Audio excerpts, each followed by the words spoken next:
بیانات کے لیے ہمارا یوٹیوب چینل مولانا محمد انور آفیشیل کو سبسکرائب کریں۔ الحمد لله وكفى وسلام على عباده الذين اصطفى أما بعد فأعوذ بالله من الشيطان الرجيم بسم الله الرحمن الرحيم قل أعوذ برب الناس ملك الناس إله الناس صدق اللہ العظیم۔ محترم سامعین ناظرین، آج کے اس نشست میں سورۃ الناس تفسیر کے ساتھ انشاءاللہ کوشش کروں گا اللہ تعالی ہمیں اور آپ کو عمل کرنے کی توفیق عطا فرمائے۔ سب سے پہلی بات اس تناظر میں جو سورۃ النساء ہے، سورۃ الناس ہے، وہ یہ ہے کہ اس سے جو پہلا جو سورت ہے سورہ فلق اور یہ سورت دونوں کے بیچ میں بہت ہی گہرا تعلق ہے، تو اسی کے ساتھ ساتھ جو تعلق ہے اس پر سب سے پہلے میں بات کروں گا۔ تو ان دونوں صورتوں کے بیچ میں جو تعلق ہے سورۃ الفلق اور سورۃ الناس کے، وہ الفاظ کے لحاظ سے بھی ہے۔ الفاظ بھی بہت سے الفاظ اس طرح کے ہیں کہ ایک جیسے ہیں، اور اسی طرح معنوی ربط بھی ہے کہ سورہ جو فلق ہے اس میں آفات سے بچنے کا حکم ہے، شرور جو برائیاں ہیں تو ان سے پناہ مانگنے اور بچنے کا حکم ہے، اور اس سورہ الناس میں بھی ان آفات، ان شرور سے بچنے کا حکم ہے جن کا تعلق دل سے ہے یا جو انسان کے دل تک پہنچ جاتی ہے، ان آفات سے بچنے کا حکم ہے۔ نیز جو سابقہ صورت ہے اس میں آفات دنیوی سے بچنے کا حکم ہے، اور اس سورہ ناس میں ان آفات سے جو اخروی آفات ہے ان سے بچنے کا حکم ہے کہ وہ اس طرح کے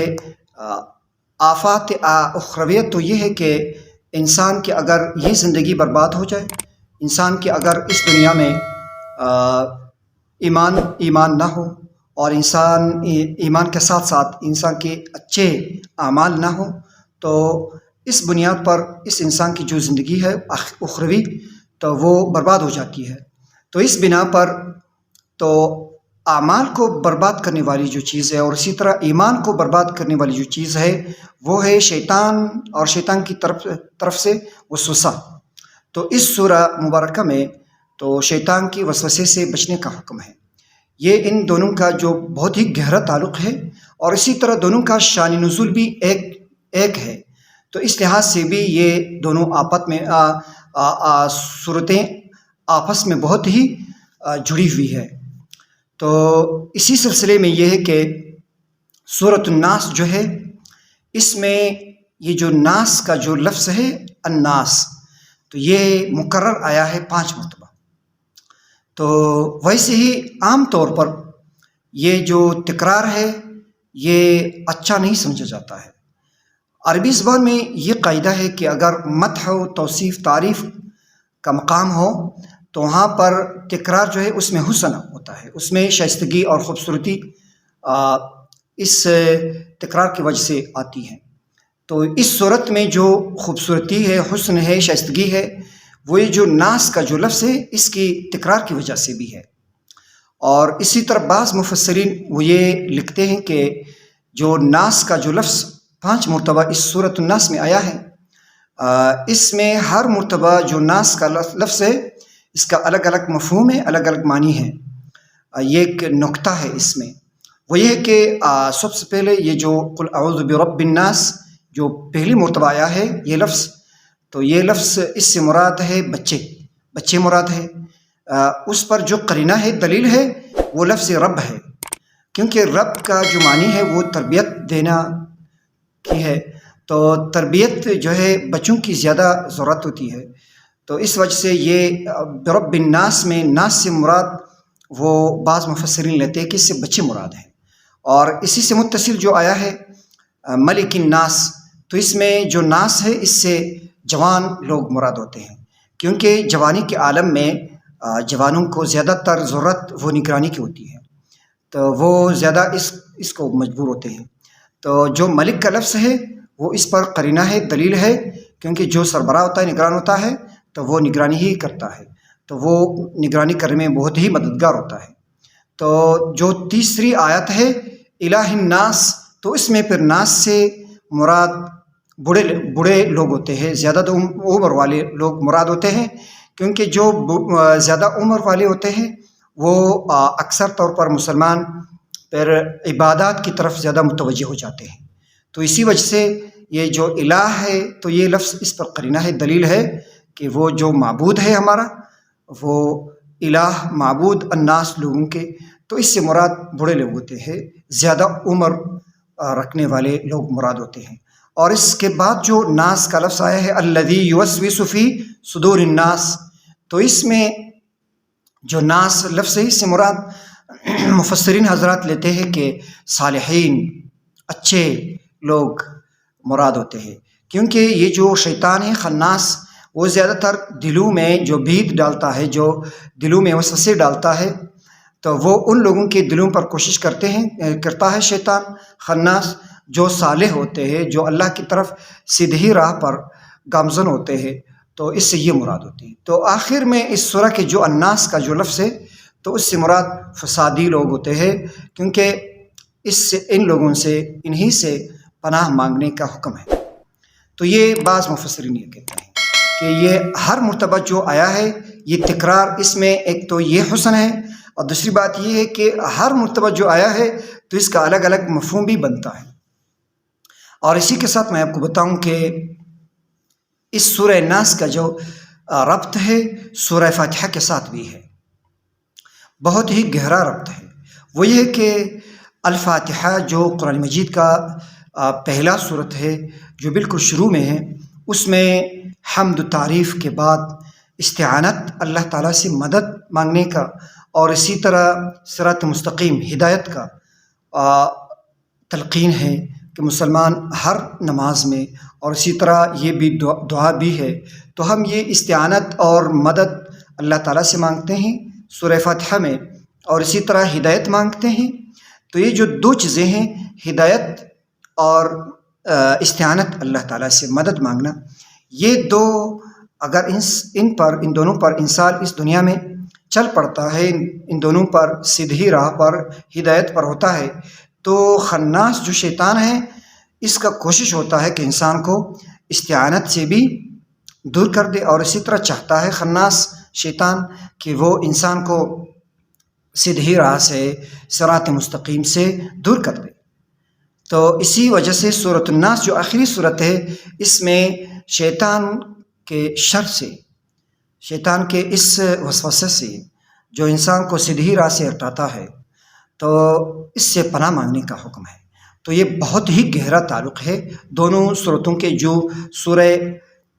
فاتحہ ہے اور جو سورہ ناس ہے، دونوں میں کمال کی گہرا تعلق ہے۔ اور اسی کے ساتھ ساتھ یہ جو ان دونوں سورتوں کا جو شان نزول ہے، اس کے حوالے سے جو ایک روایت ہے بخاری کے اندر، جو بہت ہی مشہور روایت ہے، ایک مرتبہ حضور علیہ السلام بیمار ہو گئے، اور حضور علیہ السلام تقریباً 6 ماہ بیمار رہے۔ حضرت امام الانبیاء علیہ السلام نے ایک دن حضرت عائشہ صدیقہ رضی اللہ تعالیٰ عنہا سے فرمایا کہ مجھے اللہ تعالیٰ نے یہ بتلا دیا ہے کہ میری بیماری کیا ہے۔ حضرت عائشہ فرماتی ہے کہ حضور نے فرمایا کہ خواب میں مجھے 2 شخص آئے، میں سو رہا تھا، تو ایک میرے سرہانے بیٹھ گیا، اور دوسرا شخص وہ پاؤں کی طرف جا کے بیٹھ گیا، اور جو سرہانے والا تھا اس نے پوچھا کہ اس کو کیا ہو گیا ہے، تو پاؤں والے نے بتایا کہ اس پر جادو سحر ہو گیا ہے۔ پھر سرہانے والے نے پوچھا کہ جادو کس نے کیا ہے، تو اس نے بتایا کہ ایک شخص ہے یہودی منافق لبید ابن عاصم، اس نے کیا ہے۔ تو پھر سوال پوچھنے پر کہ وہ کس چیز میں ہے، کہاں ہیں، تو جو پاؤں کی طرف جو شخص تھا وہ سوال کی جواب دیا کرتا کہ اس پر لبید ابن عاصم نے ایک کنگھے کے دانتوں پر جادو کر کے اس کو ایک بیر زروان کے اندر، پھر اس میں ایک پتھر ہے، اس پتھر کے اندر پھر اس کو رکھ دیا ہے۔ نبی علیہ السلام سے یہ روایت میں یہ ہے کہ پھر حضور علیہ الصلاۃ والسلام نے فرمایا کہ میں جا کے اس کو ڈھونڈتا ہوں۔ حضور علیہ الصلاۃ والسلام تشریف لے گئے، بیر زروان کی طرف گئے، وہاں پر اس کنویں سے سارا پانی نکالا گیا۔ پھر اس کے بعد حضور علیہ الصلاۃ والسلام نے ایک پتھر کو اٹھا کے اس کے نیچے یہ جادو تھا۔ ایک روایت میں یہ ہے کہ حضرت علی کرم اللہ وجہہ ساتھ تھے، اس نے یہ اٹھایا۔ پھر حضور علیہ الصلاۃ والسلام نے دیکھا کہ اس سحر جادو پر جو تھے وہ گھرے تھی، گہرا گھری تھی، اور ہر گھری کے ساتھ پھر ایک سوئی لگی ہوئی تھی۔ نبی علیہ الصلاۃ والسلام یہ جو صورتیں ہیں قل اعوذ برب الفلق قل اعوذ برب الناس، ان میں سے ہر ایک گھرے کو کھولتے وقت نبی علیہ الصلاۃ والسلام ایک آیت پڑھتے، پھر ایک گھرے کو کھول دیتے۔ اس طرح کے 11 آیتیں ہیں اور 11 گھرے تھیں۔ حضور علیہ الصلاۃ والسلام نے سب کو کھولا، اور اس کے بعد حضور علیہ الصلاۃ والسلام نے جو بوجھ تھا اس کو ہلکا سا محسوس کیا کہ الحمدللہ میں صحت یاب ہو گیا ہوں۔ یہ اس کے شان نزول میں ہے، اور بعض لوگ یہ اس حوالے سے یہ کہتے ہیں کہ یہ جو صورتیں ہیں قل اعوذ برب الفلق قل اعوذ برب الناس، یہ دونوں مکہ میں نازل ہوئی تھی، اور یہ جو واقعہ ہے اور یہ پیش آیا ہے مدینہ میں، تو ان کے بیچ میں تطبیق کیا ہو سکتا ہے؟ تو وہ یہ ہے کہ شان نزول کے حوالے سے ایک بات بہت ہی ضروری ہے، وہ یہ کہ جب بھی ہم سنتے کسی سے کہ یہ اس کے شان نزول ہے، اس کا مکمل طور پر یہ مفہوم نہیں بنتا ہے کہ اسی دوران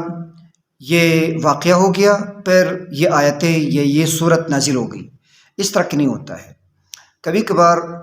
صورتیں آیتیں پہلی نازل ہوتی ہیں اور اس کے بعد پھر جو ہے کوئی ایک واقعہ پیش ہوتا ہے، جیسا کہ یہ واقعہ، پھر اس کے متعلق جو یہ